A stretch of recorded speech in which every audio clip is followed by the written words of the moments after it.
Моноперформансот "Шумата на моето дрво" ја освои првата меѓународна награда. Представата е прогласена за најдобра изведба на мала сцена на интернационалниот театарски фестивал Бабел, што се одржа во Трговиште, Романија.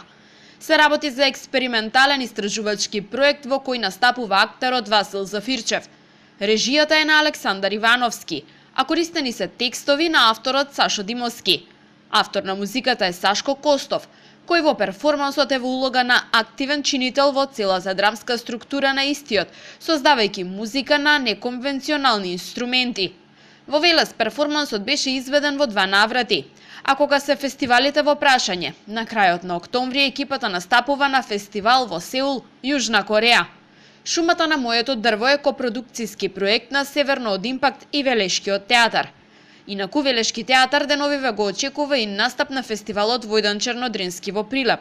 Во рамки на официјалната програма, во четврток ќе биде одиграна представата Ана Комнена. Следува фестивалот Војдан Чернодрински, каде што исто така ќе настапиме со Ана Комнена во официјалната програма и со Синиот протокол во програма. Во текот на летото сигурно ќе има уште неколку фестивалски настапи што се однесуваат до Скопско лето, до Битфест и практично оваа прва половина од сезоната ќе завршиме со изведбата на Ана Комнена на 20 јули во рамките на официјалната програма на фестивалот Охридско лето, пошто ќе следи веројатно и едно гостување традиционално кое што го имаме со Преспанското културно лето кое што го организира нашиот колега Едмон Солтир во Албанија. Во моментов во театарот Джинот течат и подготовките за 2 нови продукции. Како што информира раководството, првата е представата Тирамису, работена според истоимениот текст на полската авторка Јоана Овшијанко.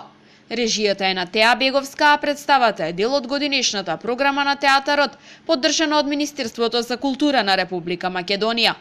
Втората продукција е постановка на драмскиот текст "Пасивно пушење" од Небојша Ромчевиќ во режија на Јордан Витанов. Овој проект театарот го реализира со сопствени средства.